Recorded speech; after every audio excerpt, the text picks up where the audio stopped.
Bill Arnsparger's second year as head coach at the New York Giants got off to a flying start as the team won 4 straight preseason games, topped with a solid victory over Super Bowl champion Pittsburgh. The defeat of the Steelers was marked by an exemplary performance by the special teams, one of Arnsparger's pet projects. They were a swirling band of gang tacklers who hunted their prey, then buried them in an avalanche of blue.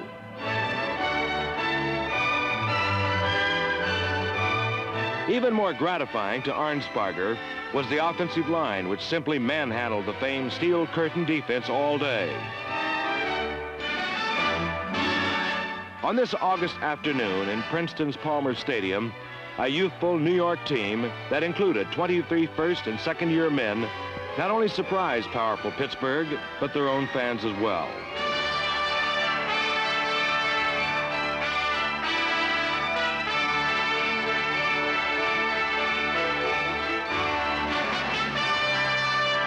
With their thorough thrashing of proud Pittsburgh, it was apparent Bill Arnsparger's team had taken a huge step towards respectability as the 1975 National Football League season began.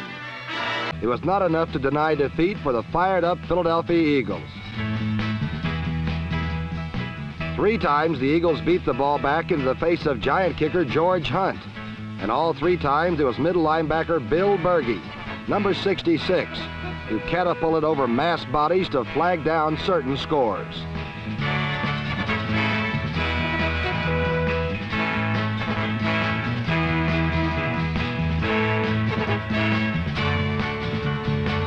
Usually such heroics result in victory, but the New York Giants, under the firm hand of quarterback Craig Morton, responded to adversity with big plays. The biggest play came with less than a minute to go, and New York leading 16-14. With it 3rd down and 11, Morton gambled with a 50-yard bomb to Ray Rhodes.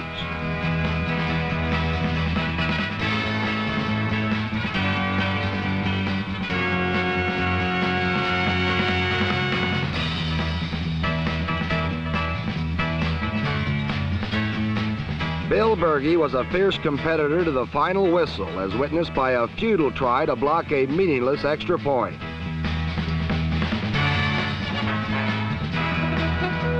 On a day when special teams decided many games, the most extra special performance by number 66 was obscured by defeat.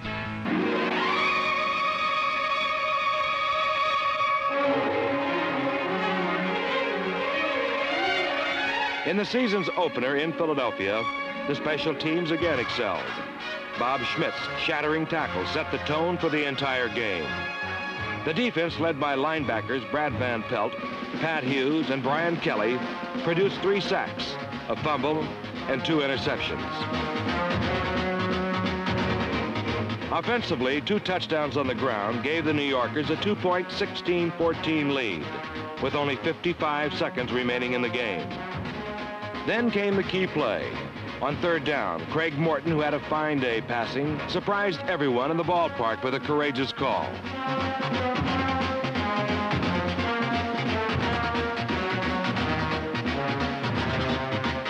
Morton's 50-yard touchdown bomb to Ray Rhodes locked up the Giants' opening day win over the Eagles and gave further evidence that Bill Arnsparger's club was indeed on the right track. In the Giants' locker room, Craig Morton discussed the winning score. There was a rookie out there, and Ray had been getting deep pretty well. With any kind of a pass laid up in the air, I knew he'd get it, and he made a great catch out of it, and it turned out to be a good play. Well, it's been a long time since we won, and since I've been here, and it's a great feeling. We had a good preseason, and it all paid off today. Morton's jubilation ended the next week in Washington.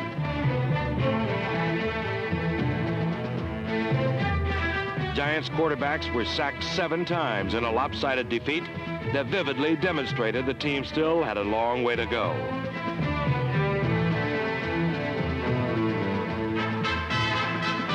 The following Sunday in St. Louis, the Giants showed some improvement, but a rash of turnovers, plus the Cardinals' obvious talent, resulted in a 2nd straight defeat.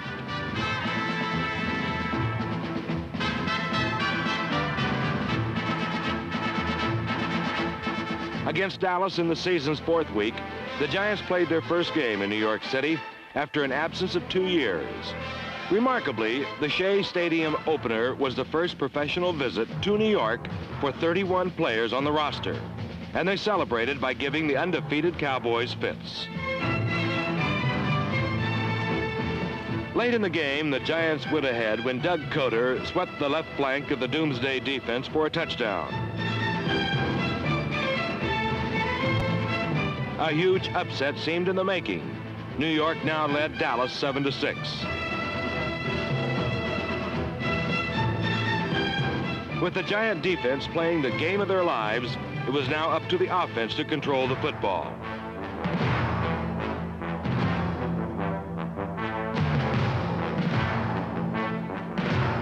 Once again, a crucial turnover led to another loss, this time by only 6 points. It was obvious the Giants' lack of a running attack was critically damaging the team. Too often, Craig Morton was forced into obvious passing situations where the odds were against him.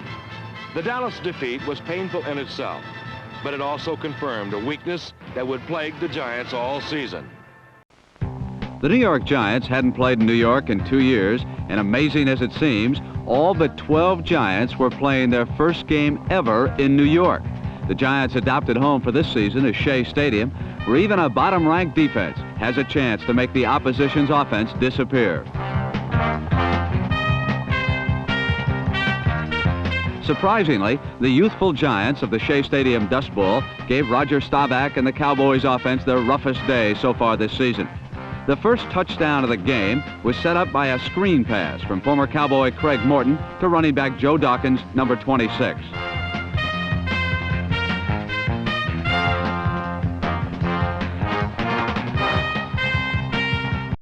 The Giants' only score came about when Craig Morton barely managed to hand the ball off to his other running back, Doug Coder, number 44.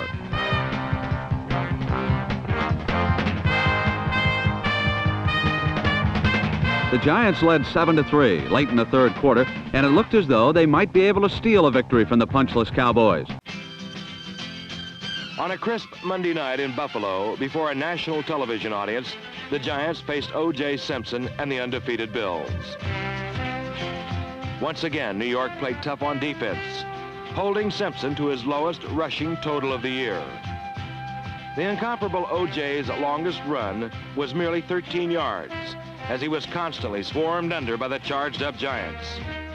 With their running attack held in check, the Buffalo passing game put 2 touchdowns on the board to take a 14-0 lead. Then Craig Morton engineered 2 90-yard touchdown drives that tied the game midway into the final quarter.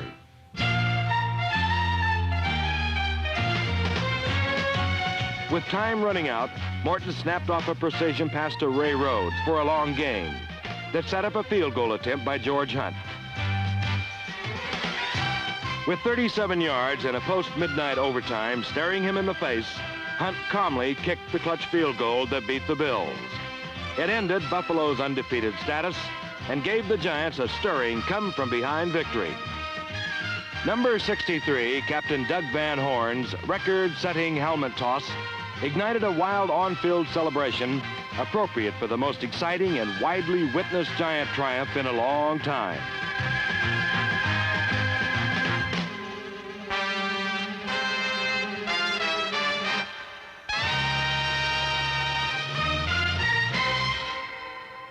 '81, Hill, 40, the wide receivers. And Ferguson with a quick release goes to Braxton. I think he did have possession. And Braxton had possession, fumbled the ball. The Giants come up with it. May not be able to do that. If you got any guts at all, you'll ride that whale, Howard. First and 10, and Ron Johnson gets the completion. Another Giant first down. The first down is at the 28-yard line of the New York Giants. Dawkins gets the call, gets a big hole over the 35 to the 37. Buffalo had defensive weaknesses. You can score on it. Dawkins is the workhorse. Inside the 50-yard line at the 49, hit there by Frank Oliver. The bells have quieted as Ron Johnson on second down gets the first down inside the 40, bobbles the ball. Let's see whether he had been ruled stopped at the 39-yard line. 2 rookies on the left side now for Buffalo in the secondary. Morton immediately goes to the air, fires, is complete. Joe Dawkins out of the backfield.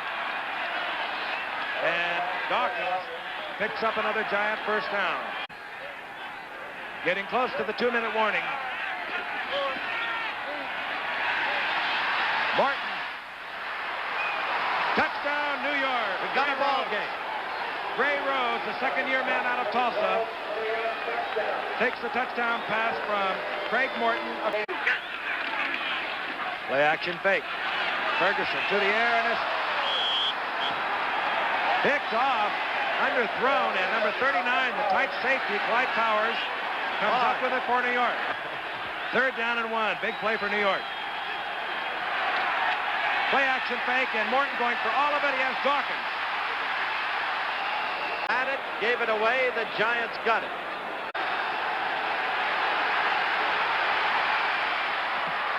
And the pass attempt complete to Rhodes, who does not get the first down. The Giants from their own 13, or rather 3rd and 7. Martin. And Gillette holds onto the football out at the 42-yard line. Walker Gillette. Look at this. A gain of 27. 11-13 left in the ball game. Down to 11:09 now and counting down. And that was a big, big play. 2nd down and 8. The ball just short of the 43. Martin again to Gillette. Touched by the defense, so John Hicks put on a good play. It's 3rd down and 2. Martin has Dawkins all alone again, and a play that produced big yardage for them in the first half. 2nd down, a long 7. Johnson gets the call again. Wow. He'll go in. Ron Johnson having his best game of the season By far. turns the corner, dipped in, as you saw O.J. do earlier in the game. The defense came in, broke to the outside, and the Giants are a point away from tying this game up with 8:29 remaining in the 4th quarter. Robustelli took on spot. The gift On 1st and 10, Ron Johnson. Johnson down the sideline. He's at midfield where he steps out of bounds, and the clock indicates 56 seconds remaining in the 1,200 yards. Then the knee surgery, the thigh surgery, and he has been not the same player since. Martin. Complete to Rhodes. Rhodes inside the 30 at the 28. Move the Giants to the 27-yard line of Buffalo. Good call, the draw play. Fighting for extra yardage, Ron Johnson down to the 20, hit there by John Scorpion.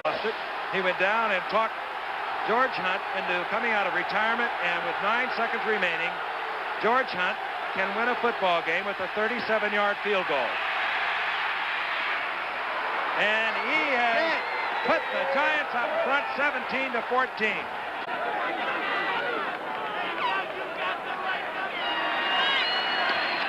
On the ground.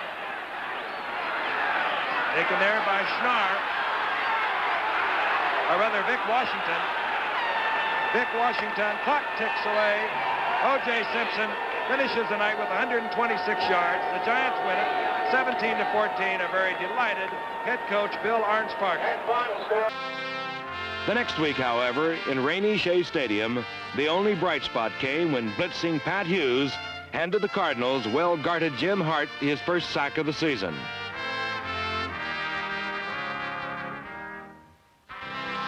Once again, turnovers on offense and the inability of the running attack to capitalize on goal line situations hurt the team badly in a close loss to the division champions.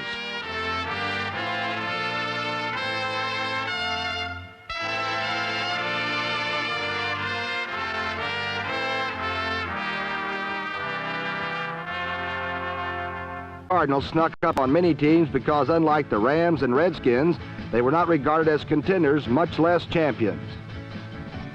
But now opposing teams' playbooks are stocked with tricks designed to fool a suspect St. Louis defense.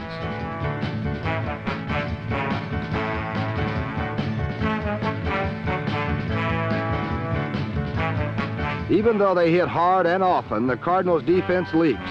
A fact made quite evident by the Giants' Craig Morton, who sprayed their secondary with 2 touchdown passes.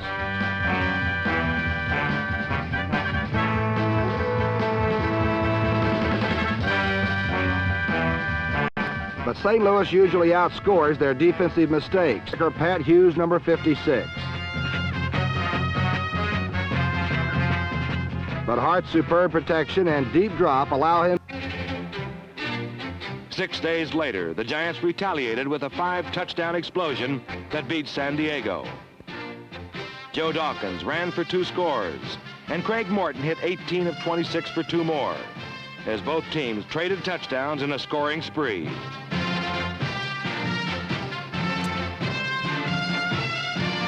The 21-point tie was broken by Bob Tucker, who on a play he executes better than anyone in the game, took a screen and followed devastating blocking for the touchdown that won the high-scoring game.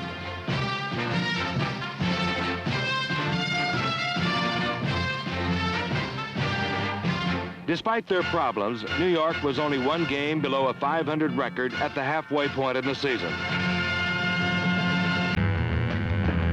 Tommy Prothrow's winless Chargers ranked dead last defensively in the AFC, while Bill Arnsparger's Giants plumb the defensive depths in the NFC. Surprisingly, there was an abundance of crisp bell ringers and some sticky body-to-body pass defense.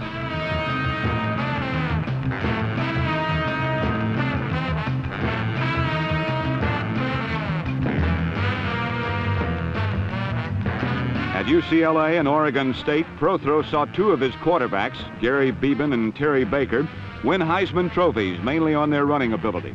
But in San Diego, his general is a lumbering, stalking horse named Dan Fouts.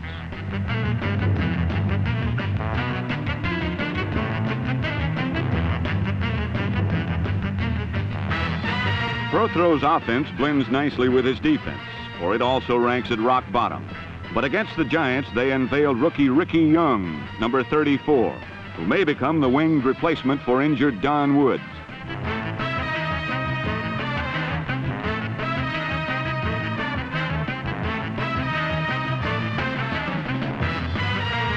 Another rookie lightning rod is Dwight McDonald, another receiver from the Don Coryell stables at San Diego State.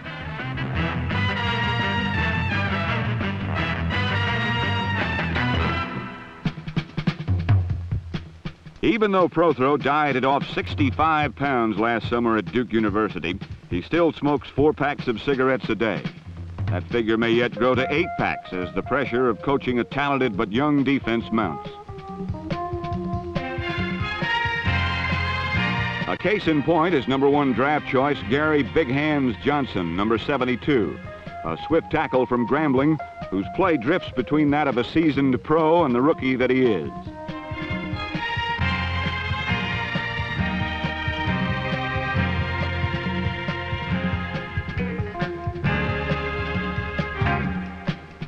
The Giants exposed Johnson's inexperience by channeling his hard charge to the outside, then walling him off from setback Joe Dawkins, who scored 2 touchdowns.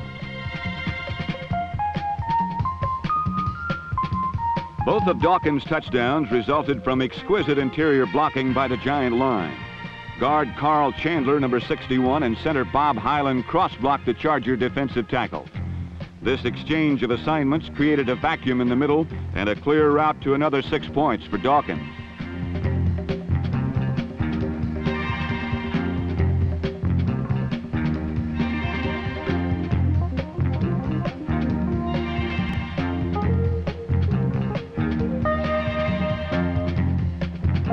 Against San Diego, Arnsparger's Giants achieved the delicate balance between running and passing that has often deserted them.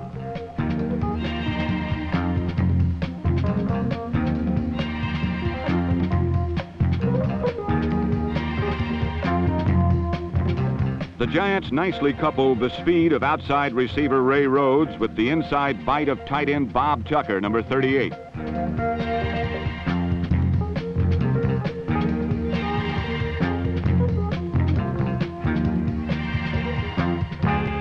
One play Bill Arnsparger retained in the Giants' playbook is Tucker's particular favorite. Tucker, number 38, fakes a block, then hides in the confusion waiting for Morton's pass.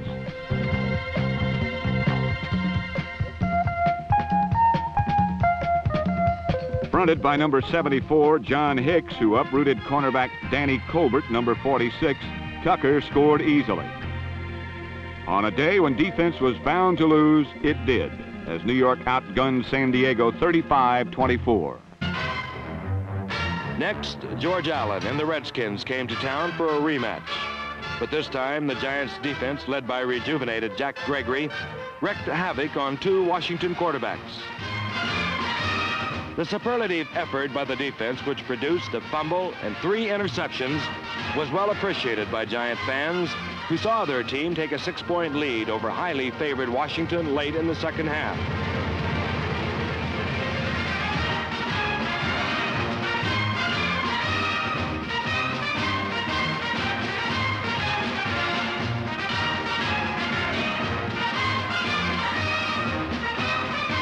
But just when a sweetly savored upset seemed possible, New York's offensive failings resurfaced, and they lost to Washington again.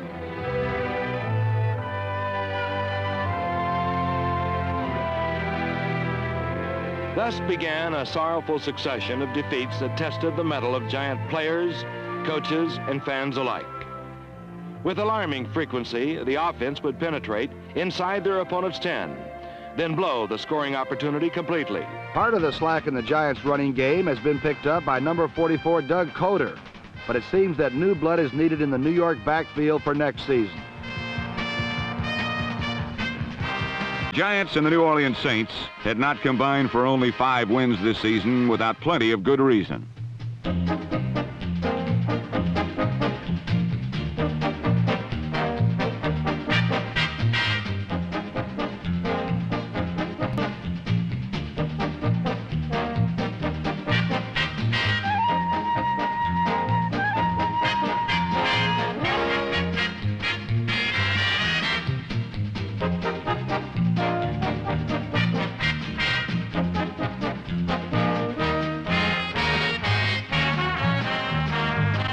When things are going bad, even the simple things seem complicated. You start doubting your own natural abilities, so you seek out an expert's opinion.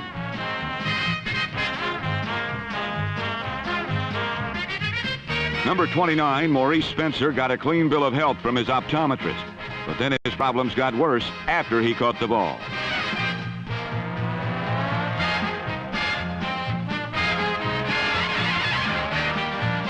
But beneath all the setbacks and disappointments, a faint ray of hope always flickers, no matter how dismal a team's record appears. Football can still be a game of rewarding individual accomplishment that can give a team heart for better days to come.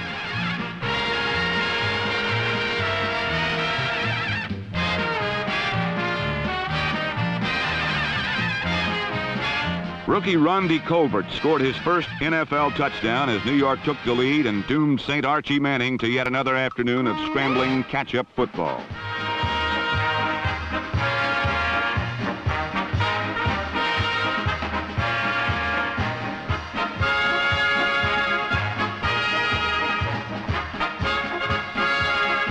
Giant linebacker Brad Van Pelt got in the line of fire for 1 interception, and number 15, Craig Morton, continued to search for a receiver who could catch the ball.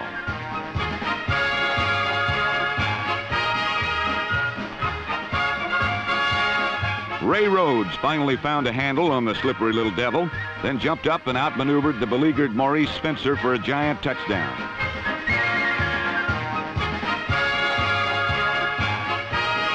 New Orleans began to fade away, and New York took full advantage of its moment in the sun by romping right up the middle for 6 more.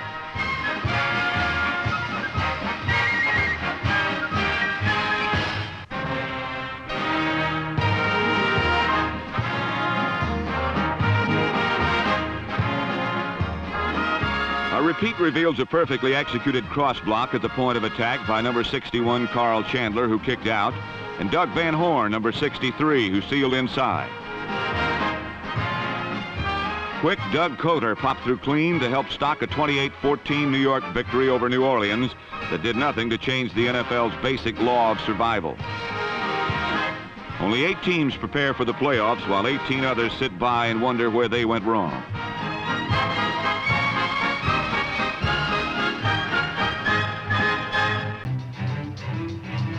Against New Orleans, 3 long scoring plays beat the Saints.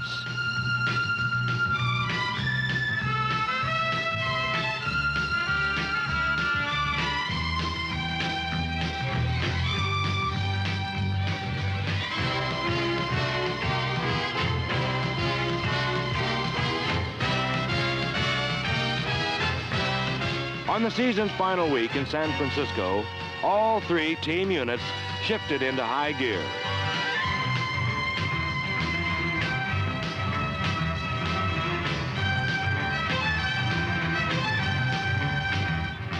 The special teams contributed a long return of a blocked field goal, and the offense gained over 300 total yards and scored 4 touchdowns.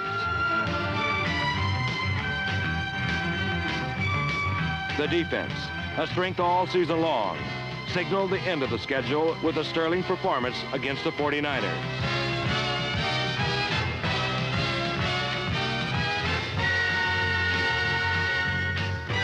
The 2 straight impressive victories over New Orleans and San Francisco gave New York 5 wins for the 1975 season, a substantial improvement.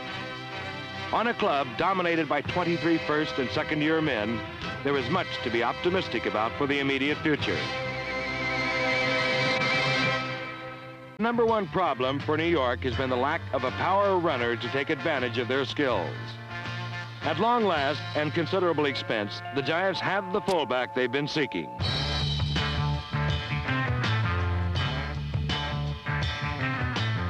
The Giants stunned the sports world when they announced the signing of Larry Csonka, the finest fullback in pro football. The former Miami star will be the best heavy-duty back the team has had since the days of Alex Webster. At a press conference in New York, Csonka explained his decision to become a Giant. Every professional athlete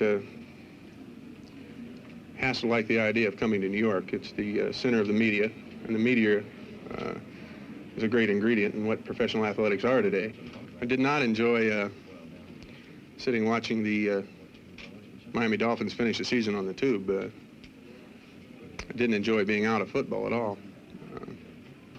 First 3 days after the WFL folded, I went back to the farm in Ohio.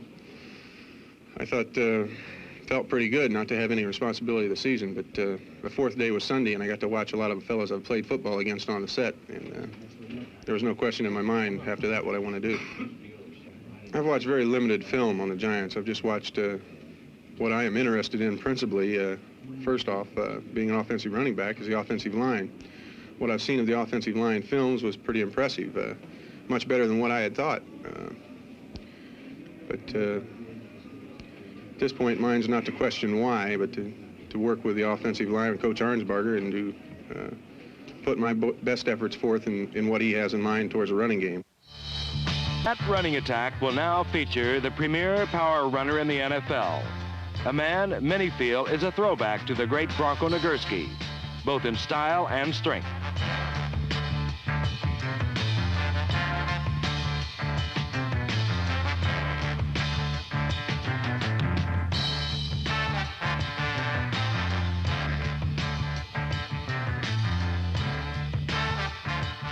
Without Bill Arnsparger, I don't think I would have come to negotiate with the Giants. He influenced my decision to negotiate with New York a great deal. He's a principal ingredient for me being interested in New York. Not the only ingredient, but the principal ingredient. I think a great deal of him. I thought a great deal of him at Miami and hated to see him leave at Miami. I believe a great deal in him. I think he's going to have a winner here. The monumental addition of Larry Csonka, plus an influx of fresh faces from the drafting table, such as New York's top 2 picks, Troy Archer and Gordon Bell, combined with the completion of Giants Stadium, the team's spanking new home in East Rutherford, New Jersey, assure there will be a decidedly new look about the Giants in 1976.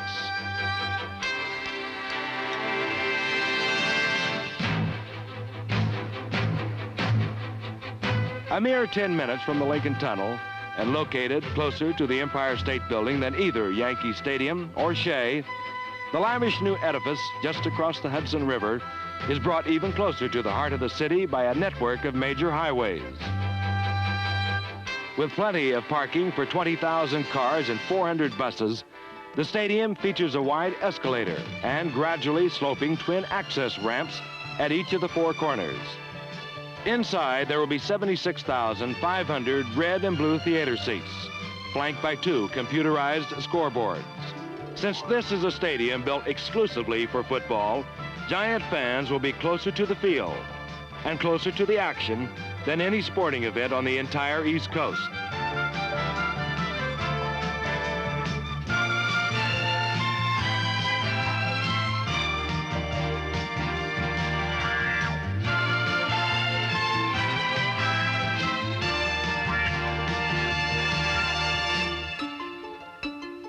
So, in the season of '76, the New York Giants' 3-year odyssey will end. Their streamlined new home stands as a symbol of what the team itself will strive to become.